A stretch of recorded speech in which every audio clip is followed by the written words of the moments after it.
Hi guys! Today, let's do a first impression review. I will be reviewing itong Laneige. Laneige or Laneige. I don't really know, but ito yung spelling niya. Laneige BB Cushion Pore Control. It has SPF 50+ and PA+++. What's happening, Ju? The shade I got is number 23 or Sand Beige. And ang ganda ng box niya, no? Looks bongga. I got this pala from Althea website. Ilalagay ko yung link sa description box. And I believe 1,400 something yung price niya. No. Lagi na lang kung ganito, pasensya na guys ha. Ilalagay ko yung price sa description box para... Yeah, kasi nakalimutan ko. So, sa loob ng box, ayan, andito yung compact. And then, what is this? I think this one is, what's this? Meron siyang leaflet sa loob. Open muna natin. So, ayan siya. I remember yung The Face Shop na cushion. Ganito rin yung itsura. Bakit? Ano kayo meron? Ba't parang pala-pareho sila ng itsura? Ganito din. Ayan. Andito yung sponge. And then, when you open, ayan yung product. Merong isang pack. Tingnan natin kung ano ba nakalagay dito. The same lang din. Siguro extra to. I'm not sure. Ah, yeah! May refill ng kasama! Wow! Ayun, sayang. Binuksan ko na. So, according sa leaflet, Pore Purifying Complex enhances the skin's capability to prevent troubles around pores. Takes care of pore troubles that can easily be caused by sebum oxidation from excessive sebum production and external pollutants. Normalizes the turnover of dead skin cells around pores for a better pore controlling effect. Excellent coverage of pores and uneven skin. Ay, shucks! I forgot to turn on that light! Oh my gosh! Okay, so ayan, medyo maliwanag na ba? Sorry, nakalimutan kong buksan yung isang lighting ko. Okay. Excellent coverage of pores and uneven skin. Its powerful dual powder formula anti-darkening sebum control offers a semi-matte finish and makeup that lasts long for a supple finish without any grissiness all day. Long. May long pa pala. Fresh, cooling sensation for a refreshing effect on the skin. So, I got Sand Beige. Meron silang 5 shades. Light Beige, Natural Beige, Sand Beige, True Beige, and Pink Beige. So, I got Sand Beige. Let's start. So, this is my face. Ayan o, meron akong mga uneven skin tone dito. Yan. Matindi yung melasma ko dito sa side na to. Pero dito medyo nag-clear out now. Let's apply this. Okay na kayo dyan, guys. Meron akong live audience dito sa studio. Wala bang palakpakan dyan, audience? Yay! Kung meron kayong trypophobia, medyo disturbing para sa inyo to. Tignan nyo yung tsura. I think I got darker shade, pero hindi. Okay, so let's apply na nga. Yung unang try ko yata ng BB Cushion. Mali yata yung pagkaka-apply ko. So, kailangan isusuot mo siya. Yung sponge, like so. And then, push. Para makuha yung product. And then, saka natin yun siya i-apply. And, ano lang daw. Patting motion. Pat, pat.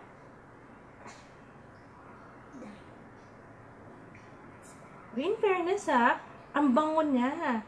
And, ang ganda ng coverage. And I think, nakuha ko na yung sakto kong shade. Finally. Ba't nilagyan ko na yung kabilang side? Nakalimutan ko. Anyway. Ang tagal kasi since noon last time na nag-first impression ako. Nilagyan ko na tuloy yung kabilang side. Ito lang naman dito sa baba. But the show must go on. Okay, so on one side of my face, ayan, tingnan nyo. Ang finish niya, it's semi-matte, but I think it's medyo dewy siya. Pero I like the effect kasi nagmukhang healthy yung aking skin. Even out na immediately yung skin tone ko. And conceal niya yung mga minor blemishes. And it made my skin look really smooth. Diba? Wow. Application is very easy. Sa pores, in comparison sa kabila, alam nyo, it really did conceal my pores. Gusto nyo i-zoom natin para makita nyo yung pores ko ulit? Favorite part nyo to, diba? Yan. So, up close, as you can see, ito yung side na merong BB Cushion. Ito yung side na wala. Ito, kitang-kita yung pores ko, as you can see. And then dito, on this side, parang it blurred out yung aking pores. Alright, so i-apply ko muna siya on the rest of my face.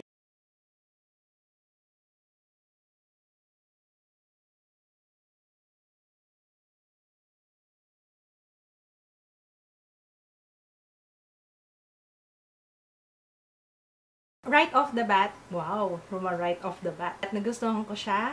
Ang ganda ng finish niya. My skin looked healthier. And the shade is perfect for my skin tone. Na-blur out niya yung aking mga pores. Marami ako niyan, large pores. Medyo may sticky feeling, pero hindi siya gaanong, it's tolerable. I think I will have to set with powder. Ang gagamitin kong powder is to set the BB cushion. Alam niyo, hihirapan ako. Is it cushion or cushion? To set, I will be using itong Mary Kay translucent powder. Only sa mga areas na madalas akong mag-oil up. Sa T-zone. Meron siyang scent sa kanya na refreshing, relaxing, nakakatanggal ng stress. Yung mga ganong kind of scent. Okay, so far, gusto ko siya. So, I will be applying the rest of my makeup and I will be right back. Okay, so far, lagi na lang so far. Wala na ba ibang word? Ito na yung finished look. And you know what? I like it. Kagaya na sinabi ko kanina, hindi pa nagbabago yun. Nagustuhan ko siya. Ang ganda ng finish so free. So, the coverage is It's now 1:26 PM and I will be back later. Susuotin ko to the whole day. May kukwento ako. Nakakaloka kanina kasi nag-post ako ng picture sa Instagram. Tapos, may nakapansin doon, bakit doon basang-basa yung balikat ko. Halatang nag-aalaga ng bata habang nagmamaganda. 6:48 PM. Ano, wala pang pagbabagong nagaganap sa aking face. Ina-expect ko, kaya nga pinatagal ko yung review kasi sabi ko parang, mamaya hindi ko naman ito magustuhan. Pero alam nyo, ang ganda. Yung coverage niya, okay na okay. Yung coverage level na binigay niya, ito yung pinakamabilis yung application na foundation or BB na nagamit ko. Ang ganda ng finish, it's matte. Hindi pala siya totally matte. Dewy effect siya sa skin. Pero tingnan niyo naman, ilang oras na yung lumipas, okay pa rin. May shine na ng konti, pero tolerable yung shine. Actually, ang ganda nga. Oo, healthy tingnan ng aking skin, overall skin. I like it. Feeling ko hindi ko pa kailangang mag-blot. Ang ganda. Flawless tingnan. Oops, teka lang. May nakita ako dito eh. Malapitan. Sa sides ng nose. Siguro hindi ko lang siya masyadong na-blend dito.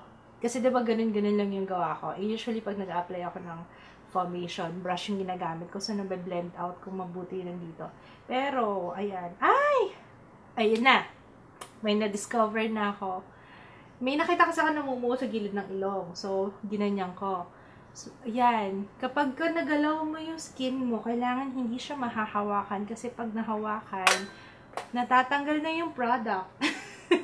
Sa ngayon, yun pa lang yung napansin ko. I will be back later for my final update.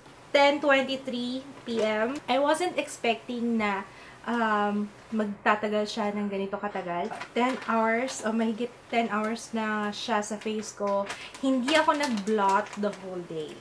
Hindi ako nag-blot. Yung shine na nakikita nyo, it's tolerable. Hindi siya shine na, you know, yung talagang kailangan ko na mag-blot.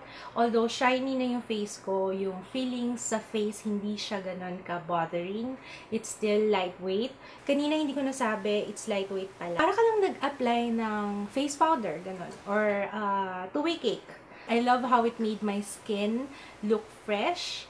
The entire day ha. Saktong-sakto yung sun beige sa akin. Kahit na pinagpawisan na ako, nag-oil up na ako, okay pa rin. Tingnan nyo, yan o, pawis ko. Ewan ko, nakikita nyo, pero pawis ako. Ayan o. Kita niyo yung pawis?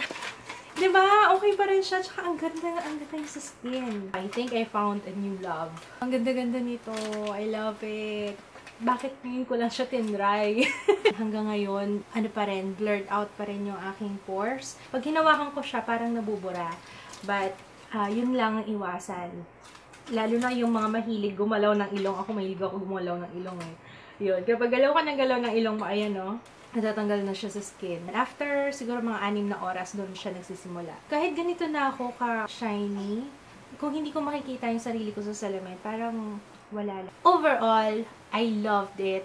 Hindi lang like it. I loved it. Yun nga lang sa presyo niya, it's 1,400. May kamahalan. Mahal talaga. Pero, meron kang extra refill.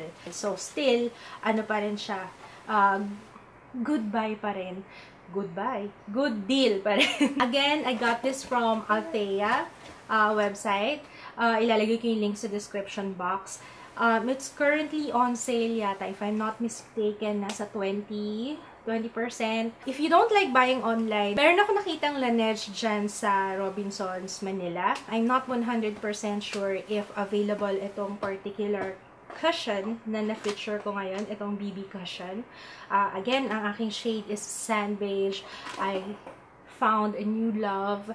Ang dali ng application niya. This is perfect, lalo na kapag nagmamadali kayong mag-ayos. Yung coverage na binigay niya, tapos yung application, sobrang dali. Talagang okay na okay para sa akin. Kasi unang-una, yung coverage talagang yun ang gusto ko. And it's a BB. Meron din siyang SPF 50 with PA+++. Na-blur out yung pores ko. Marami akong large pores. Maganda yung finish sa skin. I loved it.